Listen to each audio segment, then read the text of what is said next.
स्वागत है आप सभी लोगों का मेरे चैनल साइंस टू टेक्नोलॉजी में। मैं अनुपम विपुल आप सभी लोगों का स्वागत करता हूं आज के शो रॉकेट मंडे में। आज हम लोग बात करेंगे चाइनीज का लॉन्ग मार्च 10 रीयूजेबल रॉकेट के बारे में। तो आइए इसे समझते हैं। तो सबसे पहले समझिए ये क्या है। तो ये जो रॉकेट आप देख रहे हैं मतलब ऑब्वियसली मॉडल है, ये है हैवी लिफ्ट रॉकेट चाइना बना रहा है। ये मतलब इनका फाउंडेशन होगा आने वाले टाइम में। ये जो बहुत सारा अभी इनके पास रॉकेट, एक छोटा रॉकेट एक मीडियम रॉकेट, वो सब फेंक देना है। ये रॉकेट सारा चीज करेगा और इसका लॉजिक ये होगा कि इसका कोर जो देख रहे हैं वो मॉड्यूलर होगा। बेसिकली फाल्कन 9 का फिलॉसफी पे चल रहा है कि एक फाल्कन 9 का कोर अच्छा से बना लो, फिर जब आपको हैवी लिफ्ट करना है जैसे कि लूनर मिशन करना है, दो ठो साइड से पोतो और चले जाओ। मतलब ये नहीं करेंगे कि एक अलग अलग रॉकेट अलग अलग पेलोड के लिए बनाए, क्योंकि दाम कम रखना है। और इनको ऐसा रॉकेट अभी ये डिज़ाइन कर रहे हैं, यानी लॉन्ग मार्च 10 सीरीज़ जो है वो है कि भैया आने वाले दशकों तक, मतलब कि ये कंप्लीट हो जाएगा 2 से 3 साल और समझ लीजिए, मे भी 5 साल में कंप्लीट हो जाए। उसके बाद ये कुछ टाइम तक के लिए इनको शांति दे देगा कि भैया ठीक है आपका रॉकेट हो गया, अब स्पेस में जो करना कीजिए। जैसे इनका भी अपना स्टारलिंक का रिप्लेसमेंट है, वो उस पर काम कर रहे हैं, वो सबको सॉर्ट करेंगे। तो मतलब ये रॉकेट बना के कंप्लीट कर देना है। और इनका मून ड्रीम भी यही रॉकेट करेगा। तो ट्रिक वही है कि बूस्टर जो है वो मॉड्यूलर है, यानी कि एक बूस्टर लीजिए हल्का काम निपटाने के लिए, जब चांद तक जाना है तो 2 बूस्टर और जोड़ दीजिए, चले जाइए। बेसिकली आप जैसे दिमाग में आपके आता है ना, फाल्कन 9 और फाल्कन हैवी सेम फिलॉसफी पे है। हाँ, ये लेकिन थोड़ा भरपुष्ट इंजन का इस्तेमाल कर रहे हैं, यानी कि YF-100 इंजन का इस्तेमाल कर रहे हैं। ये वाला इंजन जो है ये किरोसिन प्लस लॉक्स एग्जैक्टली जैसे फाल्कन 9 है, बट बूस्टर बहुत मोटा है, बम बम है। ये बूस्टर इतना मोटा है कि ये 5 मीटर का है, और अगर आप इसको फाल्कन 9 से कंपेयर करते हैं, फाल्कन 9 3.5 मीटर है। फाल्कन 9 जब बनाया गया था तो स्पेसएक्स बहुत गरीब था। तो वो गरीब स्पेसएक्स ऐसा बनाया था कि भैया आराम से रोड में बिना स्पेशल परमिट के, बिना ब्रिज व्रिज के सब फचांग ना करना पड़े। तो इसका साइज बहुत कम रखा, पतला सा नीडल सा है। ये एक सॉर्टेड गवर्नमेंट बना रही है तो बजट है, तो इसीलिए मोटा बना रहे हैं। और फिजिक्स में आपको पता होगा, सिलेंडर का डायमीटर थोड़ा सा बढ़ाइए, प्रोपेलेंट कैपेसिटी भाग जाता है। तो इसका वही समझिए, इसमें फ़ायदा क्या हो रहा है। इसमें फ़ायदा हो रहा है इंजन बड़ा है, जबकि 6 इंजन ही है, लेकिन पर इंजन का थ्रस्ट ज़्यादा है। और आप ये 7 इंजन को जोड़िएगा, 9 इंजन से ज़्यादा दे रहा है। 9 इंजन जो मार्लिन में है उससे थोड़ा सा ज़्यादा, लगभग 1 किलो न्यूटन एक्स्ट्रा थ्रस्ट मिल रहा है। डायमीटर ज़्यादा है, फ्यूल ज़्यादा हो जा रहा है। फिर डायमीटर ज़्यादा है तो फेयरिंग आपका बड़ा आ रहा है, कि मतलब कितना बड़ा सैटेलाइट, जो कि फाल्कन 9 का सबसे बड़ा फचांग वही है कि उसका फेयरिंग छोटा पड़ जा रहा है। टन है उसमें, भैया जोर लगा देंगे, लेकिन सर डब्बा नहीं है रखने लायक। और क्योंकि आप समझिए कि स्पेस स्टेशन जब भी बनाते हो तो आपको बड़े बड़े फेयरिंग चाहिए, खोखला मटेरियल आप ले भेजते हो, तो टन तो है आपके रॉकेट में लेकिन जगह नहीं है। तो इसमें डे 1 से यही मोटा बनाने का यही फायदा होता है कि आपको सर फेयरिंग का टेंशन नहीं लेना, सर बड़ा बड़ा चीज़ आप आराम से डाल के भेज सकते हैं। और ये जो कि आने वाले कई साल तक चलाना है, रीयूजेबल भी बनाना है, तो डे 1 से है कि सर ये इंजन जो है YF-100 जो है ये अभी के लिए है। और इसका एक नया वेरिएंट पे काम चल रहा है जो ऑलरेडी टेस्ट कर चुके हैं, YF-219, जिसमें मीथेन और लिक्विड ऑक्सीजन यूज होगा। तो ये हम लोग बात कर रहे हैं लॉन्ग मार्च 10 का। मतलब ये समझने वाली, ये मतलब ऑलमोस्ट फिलॉसफी है आने वाले कुछ साल तक चाइनीज गवर्नमेंट के रॉकेट्स कैसे चलेंगे। अब बात करते हैं इसका फिलॉसफी का। तो फिलॉसफी को समझना बहुत जरूरी है। इसका हर चीज जो बनाया गया है वो रैपिड डेवलपमेंट के हिसाब से बनाया गया है, क्योंकि इसका पूरा फाउंडेशन अब देखिए बहुत पुराना नहीं है। मतलब कितना पहले इन्होंने, हो सकता है कि पहले बहुत साल से काम कर रहे हो, चांसेस कम है, क्योंकि ये पूरा डिजाइन देख के लग रहा है कि इन्होंने फाल्कन 9 देखा, बोला कि उसमें क्या सही है क्या गलत है। जैसे इसमें गलत क्या है, गलत कहना भी गलत होगा, ये सही है कि दिक्कत ये था कि वो गरीब थे, तो ऑब्वियसली रोड से चलाना था तो 3.5 ही किया। सारे मैथमेटिशियन बोलेंगे सर वो गलत आइडिया है। मतलब अगेन बजट आपको बोलता है वो करो, रॉकेट साइंस बोलता है सर मोटा बनाओ, तो ये लोग बोले भैया हम 5 कर देते हैं। बाय द वे ये भी रोड से ले जा रहे हैं, लेकिन रोड ऐसा सेलेक्ट किया हुआ है कि वहाँ ब्रिज फ्लाईओवर ये सब नहीं है। तो डे 1 से इन्होंने ऐसा बनाया कि सर आपका डिज़ाइन हम ले लेते हैं, उसको इम्प्रूव करते हैं। तो और मेन एसेंस ये है कि ये इनका मास प्रोडक्शन होना चाहिए, यानी कि स्टार शिप जो है वो शायद हो। लेकिन अभी अमेरिका को कौन आगे रखा हुआ, फाल्कन 9। स्टार लिंक अभी कैसे चल रहा है, 10,000 के आसपास वो सैटेलाइट कैसे हो गया, फाल्कन 9 से। तो आगे का हुला लाला क्लेम हटाइए, अभी क्या है, अभी है कि फाल्कन 9 जैसा अगर आपके पास रॉकेट होता है तो आप आगे बढ़ जाएंगे। तो ठीक है, फाल्कन 9 पे बनाए। अब रहा बात फाल्कन 9 को ये कैसे करे, कॉस्ट कम कैसे रखे, तो वही है, कोर पे मेहनत करो, जो बूस्टर कोर है उस पर मेहनत करो और उसको धड़धड़ा के स्ट्रीमलाइन कर दो। यानी ये जो कोर देख रहे हैं यहाँ से यहाँ तक का जो सेक्शन है ये एकदम मास प्रोड्यूस होते जाना है। ऑब्वियसली सेकंड स्टेज भी बनाना पड़ेगा, बिना सेकंड स्टेज का काम नहीं है, लेकिन बात है कि ये जो लूनर मिशन है उसमें ये 2 ठो और एक्स्ट्रा ऐड हो जाएगा। तो इनका पूरा पाइपलाइन वही बनाया गया है कि फटाफट बनाओ और मास प्रोड्यूस करो ताकि दाम कम रह सके। और डेडलाइन है इनका टाइकोनॉट्स को लैंड कराना है 2030 में। इनका भी वही है जो अमेरिका, इसीलिए अमेरिका और चाइना के बीच में रेस है कि भैया कौन पहले चांद पे जा पाता है। अमेरिका जा चुका है लेकिन उनको दोबारा चाइना से भी जीतना है, तो वो भी कर रहे हैं। अब YFK-100 के जो है सिस्टम है, ये इंजन ये पुराने रॉकेट्स में यूज़ कर चुके हैं। वो इनका सॉर्टेड है कि सर ये इंजन है, आप खरीदिए, लगाइए, चलाइए, हो गया। और ये लोग खुद से वो मैन्युफैक्चर कर सकते हैं इंजन डे 1 से, मतलब कि मेटल लेके पूरा इंजन बनाना उनको पता है। अब उसका कहाँ से लीनिएज हो उससे फ़र्क नहीं पड़ता, वो उनको पता है, सॉर्टेड टेक्नोलॉजी है। और इनको ह्यूमन रेटेड चाहिए, यानी कि इसमें इंसान रख के लॉन्च करेंगे उसके लिए, लूनर मिशन के लिए। तो ऑब्वियसली ये ह्यूमन रेटेड सिस्टम होना चाहिए, तो उसमें नया रिस्क नहीं लेना चाहते इसीलिए। और इसीलिए आपको लॉन्ग मार्च 10 में बहुत सारे एब्रिविएशन मिलेंगे, ए मिलेगा, बी मिलेगा, सी मिलेगा। तो बी जो है इसका समझ लीजिए, जो रीयूज़ देख रहे हैं वो बी वेरिएंट है। और उसमें कोशिश ये किया जा रहा है कि जो सेकंड स्टेज है उसमें YF-219 इंजन यूज़ करें। बूस्टर जो कि चांद वाले में जाना है, बूस्टर में केरोसिन इंजन रखा हुआ है। सेकंड स्टेज ये थोड़ा सा लो रिस्क मिशन है, तो इसमें वो मीथेन वाला जो इंजन है उसको टेस्ट करते जा रहे हैं, क्योंकि रीयूजेबल आप करना चाहते हो तो आप केरोसिन नहीं चलाना चाहेंगे। केरोसिन बहुत सुट्ट बनाता है, सुट्ट बनाने से दिक्कत होता है कि जो इंजन के अंदर का सारा कंपोनेंट है वो स्वाहा हो जाता है। तो बोलेंगे सारा रॉकेट सुट पे क्यों चलता है, मतलब कि सैटर्न 5 भी सुट पे चलता था। बात है कि वो यूज एंड थ्रो रॉकेट था। जब आप रीयूजेबल रॉकेट बनाते हैं तब वो सुट प्रॉब्लम बनता है। जब आपका रॉकेट के साथ रॉकेट इंजन चालू करो, 5 मिनट में फेंक दो, क्या फ़र्क पड़ता है उसमें कितना सुट है। लेकिन आप चाहते नहीं सर ये इंजन आए वापस इसको हम उड़ाएं, तब पता चलता है वो जो कोकिंग होती है, जो कॉम्प्लेक्स हाइड्रोकार्बन बन जाता है, जो पूरा क्लॉग कर देता है सिस्टम को, वो बहुत तकलीफ बनता है। इसीलिए सारे कंपनी स्विच कर रही है कि भैया केरोसिन को छोड़ो और आ जाओ मीथेन पे, नेचुरल गैस पे। तो ये लोग सेकेंड स्टेज में उस इंजन को टेस्ट कर रहे हैं, यानी YF-219 उसको सेट कर ले रहे हैं। और लॉन्ग मार्च सी वेरिएंट जो उतारा जाएगा 10C में रहेगा कि सर दोनों में आपका मीथेन है। अभी अगर आप बी देख रहे हैं तो एक में केरोसिन है, एक में मीथेन है। सी जब सुनने लगेंगे तो उसका मतलब है कि ये दोनों को अपग्रेड कर दिया गया है। ये समझना बहुत जरूरी है। ये पूरा डे 1 से प्लान बना है एज ए मतलब मॉड्यूलर आर्किटेक्चर। सर हमने रॉकेट बना लिया, बल्ले बल्ले, सर इंजन बदलना है, बदल दो। मतलब रॉकेट नहीं बनाएंगे, इंजन बदल लेंगे। उसमें भी बस ये होगा कि वो कह रहे हैं कि शायद चूंकि मीथेन की डेंसिटी कम होती है तो थोड़ा सा इनको टैंक लंबा करना पड़ेगा। मतलब डायमीटर नहीं छेड़ेंगे, ऑब्वियसली नहीं छेड़ेंगे, लेकिन हाइट जैसे आपका स्टारशिप का आप देखेंगे कि उसका ये हाइट जो है वो बढ़ते जा रहा है हर बार, वही करेंगे। इसका भी हाइट थोड़ा सा बढ़ा देंगे। मीथेन थोड़ा लो डेंसिटी होता है तो उसको मैनेज करेंगे। और टारगेट है कि हाईली रीयूजेबल बनाना है, मतलब कि एग्जैक्टली जो फाल्कन 9 का केडेंस है कि सर लॉन्च किए, कैप्चर किए, आगे बढ़ो, वो करना चाहते हैं। तो फिलॉसफी एकदम क्लियर है कि बजट कम रखो, अभी के लिए वही यूज़ करो जो सॉर्टेड है, और फिर धीरे धीरे से मॉड्यूलर तरीके से एक एक चीज़ टेस्ट करके आगे बढ़ जाओ। मतलब ये नहीं कि हमने रॉकेट बना लिया अब फिर से नया रॉकेट बनाओ, नहीं सर यही रॉकेट है, काम करता है, ठीक है, इसमें क्या कम से कम छेड़खानी में मीथेन में शिफ्ट कर दो।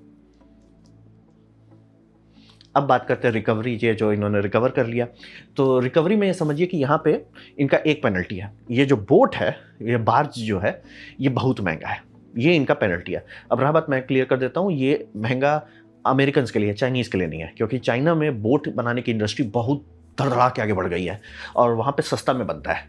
यानी कि जितने में आप पेपर वर्क क्लियर कीजिएगा अमेरिका में, उतने में आपका चाइना बना के दे देगा, बोला टेक इट एंड गो। तो वो ब्यूरोक्रेसी हट जाने का फ़ायदा होता है कि ये एक्चुअली अफोर्ड कर सकते हैं ये सब बनाना, और उतनी बड़ी बात नहीं, नेशनल प्रोजेक्ट है, बजट आ जाता है, ठीक है। ये पेनल्टी में एकदम क्लियर होता है। प्राइवेट कंपनी अगर ये ट्राई करनी चाहिए तकलीफ होगा।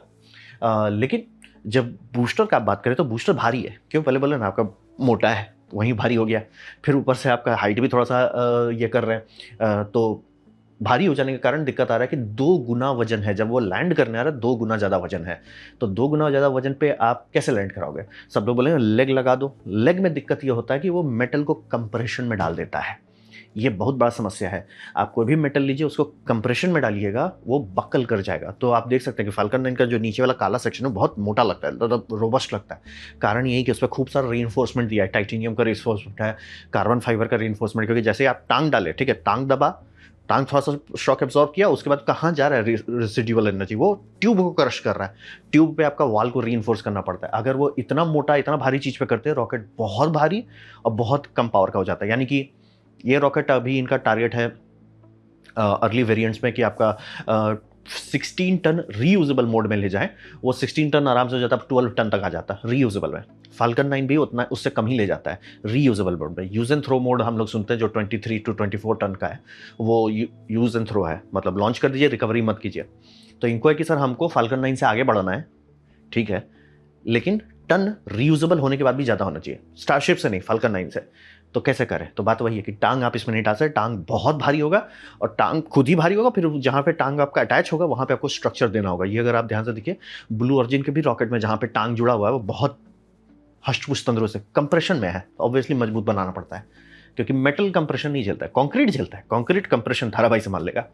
तो लॉजिक ये है कि आपका जो कंप्रेशन का फिजिक्स आ रहा है उसको हटा दीजिए, लेग का वजन हट जाता है, रीइंफोर्समेंट जो आपको करना पड़ेगा टैंक वो हट जाता है, मेटल को फॉरगिव करने वाले जगह नहीं, यानी कि टेंशन में लगे। मेटल टेंशन में ना चिल रहता है, टेंशन में वो टेंशन नहीं लेता है। ये बड़ा यूनिक बात है मेटल का कि टेंशन में वो टेंशन नहीं लेता है। आप लोग देखते होंगे आजकल हम लोग रेलवे में बच्चों में पढ़ाते थे, पता नहीं अपडेट हुआ है कि नहीं, आप लोग बताओ, कि पटरी में फिश प्लेट से रहते हैं ताकि एक्सपैंड कॉन्ट्रैक्ट हो। लेकिन आप तो ध्यान दिए होंगे कि आजकल तो होता ही नहीं है फिश प्लेट किसी भी रेलवे में, सारे तो कंटिन्यूसली वेल्डेड रहे, तो वो क्यों नहीं हो रहा है? बात वही है, खींच के लगा देते हैं, मतलब या तो आग लगा देते पटरी में कि पूरा गर्म हो जाए, गर्मी के हिसाब से 70 या 80 डिग्री सेल्सियस के गर्म कर दिए, या हाइड्रोलिक से खींच के वेल्ड कर दिए, फिर ठंडा में सिकुड़ जाता है, टेंशन में रहता है। तो टेंशन में स्टील टेंशन नहीं लेता है, गर्मी में वो फैलता नहीं है, वो टेंशन रिलीव हो जाता है। तो लॉजिक वही है कि आप इसको जो लटका दे रहे हैं, देखने में लगता है भैया तुम लटका दे रहे हो, लटकाने में ही सबसे बढ़िया है मेटल चिल, बोले ना, वो टेंशन में टेंशन नहीं लेता है मेटल। तो ये उनका मेन फिजिकल फायदा ले रहे हैं कि सर हल्के में निपटाओ।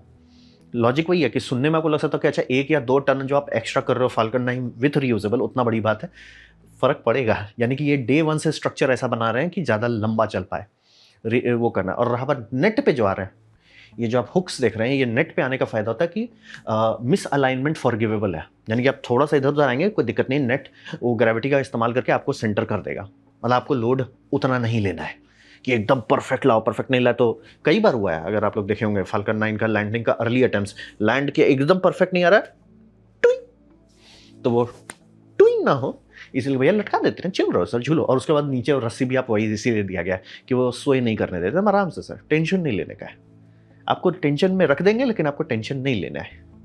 तो रिकवरी ये समझना बहुत जरूरी है, बात सही है एकदम। ये मेटल स्ट्रक्चर बहुत महंगा पड़ेगा, ये बात सर्वसत्य है, चाइना में उतना महंगा नहीं पड़ेगा, बट बाकी कोई देश ट्राई किया तो लुट जाएगा। तो ये तो उसका फायदा उठा ली। दूसरा रॉकेट को फायदा है कि रॉकेट हल्का है, रिलैक्स है, जैसे मेरे को स्लिप डिस्क को खींच दे, हल्का हो जाते हैं आदमी, वही है, खींच के हल्का कर दिया गया है इसको। अब बात करते हैं इनका मून मिशन पे, जिसके लिए रॉकेट पे इतना खर्चा कर रहे हैं। तो हिसाब वही है कि इनको टारगेट है 2030 सेम जो अमेरिका का है, और प्रोजेक्ट को ये कर रहे हैं, प्रायोरिटाइज किया गया ट्रस्टेड हार्डवेयर पे। हर वो चीज़ बनाओ जो टेस्टेड है, प्रूवन है। बहुत बड़ा मोटर रॉकेट के पीछे जो है इनके पास लॉन्ग मार्च 15 या ऐसे करके एक डिज़ाइन है जो ऑलमोस्ट लगता है कि स्टारशिप कॉपी की है, लेकिन वो ट्रस्टेड डिज़ाइन नहीं है, डिज़ाइन ही ट्रस्टेड नहीं है। तो इनको हिसाब वही कि भैया जो कर सकते हो तुरंत उस पर फोकस करो, और ये इनका डी रिस्किंग ऑप्शन है, यानी कि ये जो आप डिज़ाइन देख रहे हैं ये एकदम सिंपल है, और ये जानबूझकर सिंपल रखा गया है। कारण है कि इनको टाइम पे ये दोनों को फेंक देना चांद पे, यानी कि रॉकेट लॉन्च होगा, चांद पे फेंक देगा, चांद का ऑर्बिट पे, यानी कि लो लूनर ऑर्बिट में ये दोनों की शादी करा दी जाएगी। ये हो गया आपका लैंडर, ये हो गया क्रू ट्रांसपोर्ट, ये दोनों की शादी करा दी जाएगी चांद में। फिर वो लैंड करेगा, लैंड्स करके वापस आएगा, और उसके बाद एस्ट्रोनॉट को डाल दिया जाएगा कैप्सूल में, ये जो कैप्सूल है, और ये धरती में वापस आ जाएंगे। कोई रिफ्यूलिंग नहीं है, कोई धांधली नहीं, कोई इलॉन वीड नहीं है कि हम 15 बार रिफ्यूल करेंगे, 30 बार रिफ्यूल करेंगे ना। 2 लॉन्च, 2 कैप्सूल्स, सस्ता rocket, long term sustainable rocket. मतलब ये रॉकेट पे जितना ये खर्च कर रहे हैं ये फेंकाएगा नहीं। क्यों? ये वही रॉकेट तो हमारा मेन वर्क हॉर्स रॉकेट है, बस हमको साइड कोर नहीं लगाना है। तो वही समझिए उनको साइड बूस्टर्स की ज़रूरत तभी है जब लूनर थ्रो चाहिए कि सर एकदम जोर से फेंको, या कभी कभी कि सर हमको बड़ा स्पेस स्टेशन मॉड्यूल चाहिए। और इसीलिए पेलोड फेयरिंग पे भी बहुत मेहनत की कि भैया बड़ा फेयरिंग रो। और ये पता नहीं शायद स्टैंडर्ड फेयरिंग पे काम करें या नहीं करें, लेकिन टारगेट है कि अगर स्टारलिंक जैसा सैटेलाइट ये लॉन्च करना चाहते हैं, ऑलमोस्ट 5 से 10 एक्स्ट्रा सैटेलाइट पर लॉन्च ये भेज पाएंगे इस्तेमाल करके। तो टारगेट वही है कि हमको मून के लिए रॉकेट चाहिए, लेकिन ऐसा रॉकेट मत बनाओ जो सिर्फ मून में काम आए, बाकी सब चीज़ के लिए ओवर साइज हो जाए। ठीक है, मॉड्यूलर बना दिए और इसको हमको तुरंत चाहिए। ऐसा चीज़ पे मत मेहनत करो जो इसको टाइम बहुत लगे। जो इंजन है जो मार्केट से अभी उठा सकते हैं, यानी कि मतलब कैटलॉग में, उसको लेके इस्तेमाल करो। डी रिस्क करने पे पूरा फोकस किया जाए, खतरा नहीं लेने का, लोड नहीं लेने का, जो फटाक से हो सके सिंपल। 2 छोटे रॉकेट को लॉन्च करो, ज़्यादा सेफ होता है। सेफ करके लॉन्च करके लूनर लो ऑर्बिट पे चले जाओ, डॉकिंग कर दो, डॉकिंग से बाद लैंडिंग कर दो, लैंडिंग के बाद असेंड करके फिर से डॉक करो, फिर क्रू को ट्रांसफर करो और आ जाओ वापस। लोड मत लो। ये ज़्यादा ग्लोरियस नहीं होगा, ज़्यादा कंफर्टेबल, लेकिन बहुत अच्छा चांस है कि 2030 के आसपास में ये चांद पे लैंड करा देंगे। इसीलिए अमेरिका इतना पानी की तरफ पैसा बहा रहा है कि भैया जल्दी करो, ये हो जाएगा, सिंपल है। तो अब बात करते हैं भविष्य में क्या होगा। तो यहाँ समझिए, यहाँ पे अब दिख रहा है कि चाइना थोड़ा बड़ा हो गया है। चाइना अब एडल्ट एज में आ गया है, यानी कि 30 साल हो गया है उसका। क्योंकि अब जो रॉकेट है इनका, अब वो सोवियत सिस्टम रॉकेट नहीं है जैसे इंडिया है ना कि आदम जमाने का यूक्रेन का रॉकेट। अब बोलेंगे यूक्रेन का रॉकेट इंजन हम लोग लिए हैं। सेमी क्रायोजेनिक इंजन 200 जो है सोवियत यूनियन के टाइम में यूक्रेन में बनाया गया था। वो डिजाइन को लेकर अभी तक हम लोग रगड़ रहे हैं। चाइना भी वैसा ही करता था, लेकिन वो छोड़ दिया अब कि ठीक है सर, हम लोग वहाँ तक आए। इसीलिए अगर आप देखिएगा सोयूज का डिज़ाइन देखिएगा और जो उनका करंट कैप्सूल है ऑलमोस्ट सेम लगता है। वो बात सही है कि उन्होंने सोवियत डिज़ाइन पे ही सारा चीज़ किया है, लेकिन अब वो बोल रहे हैं कि नहीं सर, हम मैच्योर हो गए। मतलब होता है ना, ट्रेनिंग लेना था, ट्रेनिंग ले लिया, अब हम मैच्योर हो गए। अब ये खुद से डिज़ाइन कर रहे हैं और ये अमेरिकन स्पेस प्रोग्राम से सीख ले रहे हैं। ऐसा नहीं कि लड़ाई झगड़ा कर रहे हो हुलुलु, नहीं नहीं सर, आप क्या सही की। अच्छा, आपने मॉड्यूलर डिजाइन, बहुत बढ़िया बात है। आपने रॉकेट रियूजेबल बना के इकोनॉमिक्स बनाया, ठीक है सर, हम तुरंत कर लेते हैं। आप कहाँ पे आप धांधली कर रहे हो, कहाँ पे आप सही कर रहे हो, सब मतलब एक होता है ना मेच्योर बंदे के हिसाब से कि सर आपका रॉकेट डिज़ाइन सही है, हम उठा लेते हैं। सर आपका रॉकेट बहुत पतला है, लेकिन अगेन जिसको पता है इंजीनियरिंग उसको पता होगा कि स्पेसएक्स भी नहीं चाहता था पतला बनाना, लेकिन गरीब था तो क्या करता, ठीक है हम मोटा बना देते हैं सर। तो बहुत बड़ा क्यों नहीं बनाते, नहीं सर वो अनटेस्टेड हो जाता है, रिस्क बहुत आता है, ठीक है मीडियम में आ जाते हैं। तो ये एक बहुत अच्छा, मतलब एक चाइनीज स्पेस एजेंसी के हिसाब से देखिए कि सर एकदम फूक फूक के आपका अच्छा उठा ले रहा है, आपका बुरा रिजेक्ट कर दे रहे हैं। और ये इनको पता है कि गवर्नमेंट के बेसिस से ये नहीं चल सकते लॉन्ग टर्म, ये सबको पता है। ये भी वो सीख लिए कि अगर हम गवर्नमेंट के भरोसे बैठे रह गए लटक जाएंगे। तो ये प्राइवेट सेक्टर पे भी डाल रहे हैं। जिस टाइम मैं ये वीडियो बना रहा हूँ उस टाइम ऑलमोस्ट 4 कंपनी स्पेस में ऑर्बिट जा चुकी है। 4, एक नहीं 4। ये 4 कंपनी है जो जा चुकी है ऑर्बिट। मतलब बाय द वे इसमें 2-3 तो सॉलिड फ्यूल वाला है। होपफुली कुछ दिन के अंदर इंडिया का आगमन वन पहुंच जाए और हम लोग भी कह सके कि नहीं, हमारा एटलीस्ट एक प्राइवेट कंपनी एक रॉकेट को ऑर्बिट पे सक्सेसफुली डाल सका है। ये लोग 4-4 लेके बैठ गए हैं क्योंकि इनको पता है ये सब ठीक है बना दिए हैं। और मैं बहुत श्योर हूँ कि ये आराम से टेक्नोलॉजी ट्रांसफर कर देंगे। कोई भी ढंग की प्राइवेट कंपनी बन गई तो गाड़ी वही है कि प्राइवेट सेक्टर को वो भी आगे ले जाना है, क्योंकि सरकार के भरोसे आप टिक नहीं पाओगे, वो भी कर दे। और मून ड्रीम जो है ये बहुत सीरियसली ले रहे हैं। इस मामले में मैं कहूँगा कि आपका सबसे बड़ा नुकसान अमेरिका के लिए हुआ इसका आपका ओबामा के चलते। ओबामा फूक लिया था, मतलब जब तक बुश थे तब तक पैसा जल रहा था, लेकिन प्लान सीधा था कि भैया चांद पे जाना है, मार्स पे जाना है, वो सारा प्लान सही चल रहा था। उसी से आया है आपका एसएलएस का मतलब छोटा भाई कह लीजिए, छोटा भाई था कॉन्स्टलेशन कैंसिल किया और कैंसिल करके हुलुलु पे करने लगे। गजब फूका था। मैं जानना चाहता हूँ कौन सा सेलर था, तुमको क्या फूकाया था। हम एस्टेरॉयड रीडायरेक्ट मिशन करेंगे, भैया चांद पे लैंड करो। उसीलिए अमेरिका गोल गोल घूम गया। वो एस्ट्रॉयड रीडायरेक्ट मिशन के चक्कर में, चूंकि वो 8 साल थे उसमें ऑफिस में, कचरा बनाया गया जैसे कि लूनर जी, अब बोलेंगे लॉब जी जो बनाया गया था, वो जो लूनर गेट है वो कहाँ से आ गया, वो एस्ट्रॉयड रीडायरेक्ट के लिए जो कचरा बना रहे थे। जब बाद में हुआ कि भैया वो तो गांजा है, बंद करो, तो भैया उस सामान का क्या करें, अच्छा उसको जबरदस्ती का लूनर ऑर्बिट में डाल दो। एकदम मैं देख सकता हूँ कि ओबामा से बाद से कुछ इनका ढंग से नहीं आया। अब जाके जब हो गया कि चाइना ऑलमोस्ट पहुंचने पे, तब नहीं भाई सीरियसली करना पड़ेगा। और चाइना के पास ये कभी नहीं था, डे 1 से था, सर हमको चांद जाना है, आज नहीं तो कल नहीं तो परसों हम चले जाएंगे। ये डे 1 से मैं देख रहा हूँ। वो बहुत सीरियस और बहुत मेथोडिक है। इसलिए रॉकेट पे भी ज़्यादा हुल्ला नहीं कर सकते। सर सैटर्न 5 अमेरिका ने बनाया और सोवियत यूनियन ने N1 बनाया। N1 फट के फोड़ दिया, सोवियत यूनियन ही फोड़ दिया, और सैटर्न 5 ये अफोर्ड ही नहीं कर पाए। मतलब बना लिए, लॉन्च कर दिए, लेकिन उसके बाद त्यागना पड़ा, नहीं अफोर्ड कर सके। तो कैसे कर रहे हैं भैया, 2 छोटे रॉकेट करो ना, डॉकिंग करो। जब डॉकिंग सैटर्न 5 के अंदर भी डॉकिंग था बाय द वे, तो फिर फालतू का 1 रॉकेट से क्यों लॉन्च कर रहे हो, 2 रॉकेट से करो, सस्ते में करो। तो ये बहुत ठंडे दिमाग से, बहुत मेथोडिकली, बहुत लॉन्ग टर्म प्लान बना के रखे हुए हैं।